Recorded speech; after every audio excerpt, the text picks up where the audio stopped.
Antes de começar aqui, eu só queria passar por uma última configuração que eu esqueci, porque minha máquina é nova e eu não fiz ela ainda. Mas para você acessar o banco, você precisa ter o seu IP aqui para acesso, né? Então no Network Access, você vai vir aqui em ADD IP Address. Então aqui você vai adicionar o seu IP, é para ele pegar automaticamente, como eu já tenho o meu, ele não vai fazer nada, mas é para ele pegar automaticamente aqui o seu IP e já listar. Então é isso, para você acessar o banco precisa do IP. E agora vamos para o nosso Hello World no GraphQL. E agora que nosso ambiente está configurado, nós podemos fazer então esse pequeno Hello World para vermos como o GraphQL funciona, o que ele nos permite. Então no nosso index.js, que já está aberto aqui, que vai ser a nossa página principal, nosso arquivo principal aqui, o que eu vou fazer é dar um import aqui. Eu já estou utilizando o S6, por isso eu posso utilizar o import. Então eu vou dar o import de Apollo Server e também do GQL do nosso pacote aqui de Apollo Server.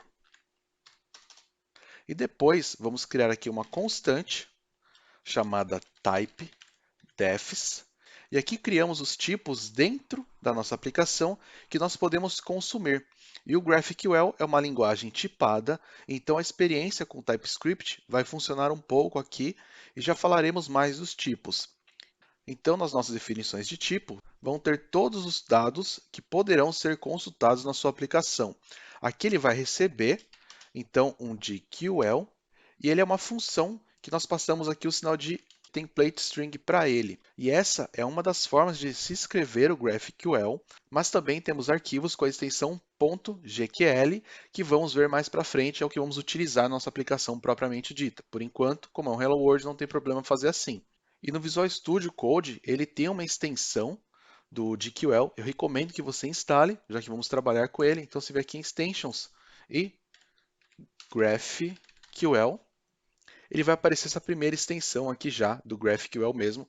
Então, você pode instalar ela aqui para termos IntelliSense, pelo menos na nossa máquina. Dentro do nosso GQL, vamos criar aqui um type, que é como definimos um tipo, que vai ser um type de query. Esse query é uma palavra reservada do GraphQL e indica as queries que nosso usuário pode fazer. Aqui é basicamente como se fosse o nome dos endpoints do nosso back-end. Ele não é bem um endpoint, porque no GraphQL a gente tem um endpoint só, mas aqui é como se fosse mais ou menos isso. Eu quero acessar uma query, então eu passo aqui um nome de uma função que eu posso acessar. E para o GraphQL, as queries servem como consultas. Já para criação, edição e deletar dados, nós temos as mutations. Sendo assim, a query você envia dados para o seu usuário e mutations você altera dados na sua aplicação, altera dados no seu banco de dados. E a query recebe então um objeto, ela é um objeto no caso, e eu vou criar uma propriedade aqui chamada hello, que ela vai ser uma string, assim com um S maiúsculo. E aqui já entramos nos tipos primários que eu tenho no GraphQL. Então, no Graph eu tenho o string, eu tenho o boolean, eu tenho o int para inteiros, eu tenho float para números com pontos flutuantes, e eu tenho também o id, que seria id dessa forma, que é basicamente para indicar um ID gerado automaticamente, é como se fosse a chave primária então do nosso documento. E depois eu já tenho aqui a minha query, que é do meu type_defs, e eu vou criar aqui uma outra constante chamada resolvers, que ela vai receber aqui um objeto. Os resolvers são o código executado quando uma query ou uma mutation é chamada. Então o GraphQL vai fazer um mapeamento de um para um e falar meio que assim, olha, eu tenho aqui uma query com o nome hello, sendo assim eu preciso ter um resolver dessa query com o nome hello que vai devolver os dados que eu defini na minha query. Então ele precisa devolver os dados do mesmo tipo, senão eu vou ter um erro. Então, os resolvers resolvem as nossas queries e nossas mutations. E dentro, precisamos mapear realmente que queremos criar uma query de resolvers aqui.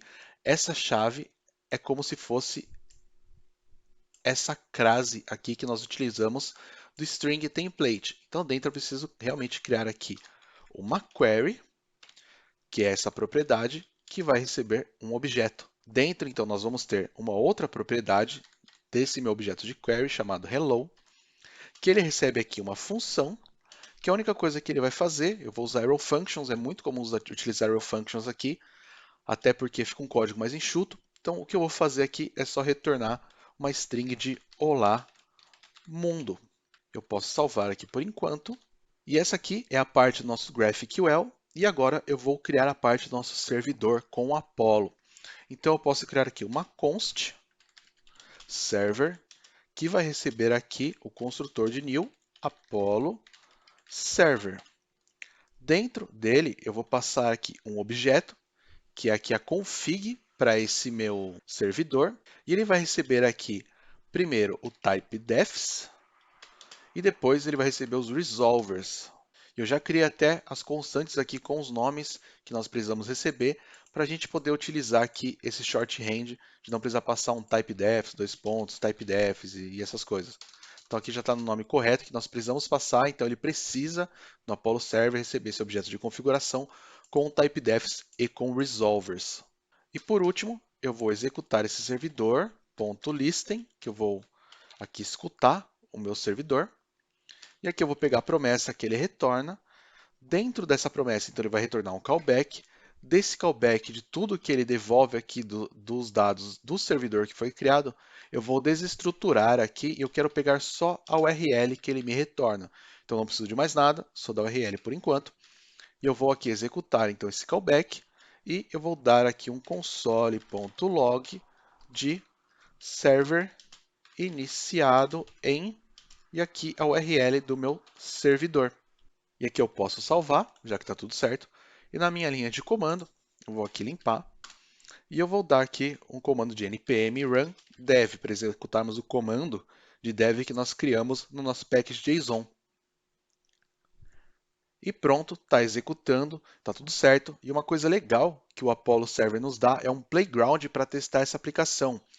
Ele está conectado ao código. Então, quando usarmos com um banco de dados, o que for criado no nosso playground, ele vai direto para o banco.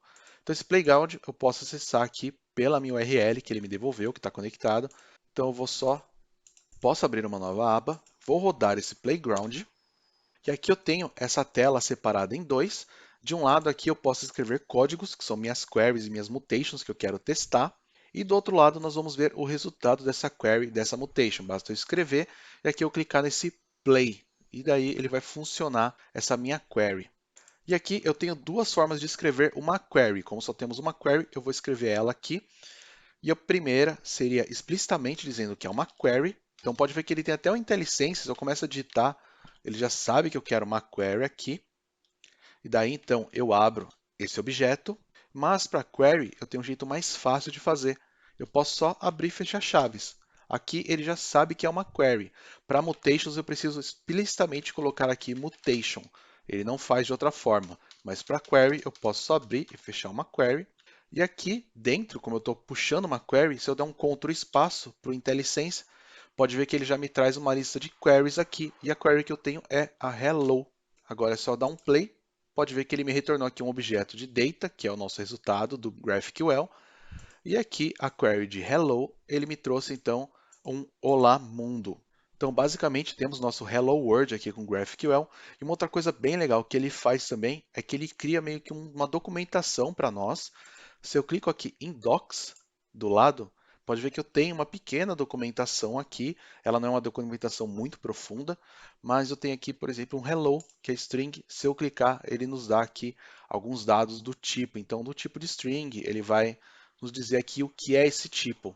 E com isso temos então o nosso Hello World em GraphQL, bem simples, apenas para inicializarmos nesse mundo de GraphQL e entendermos o que ele é e algumas coisas que fazem parte dele. Ainda temos muito o que fazer e estudar.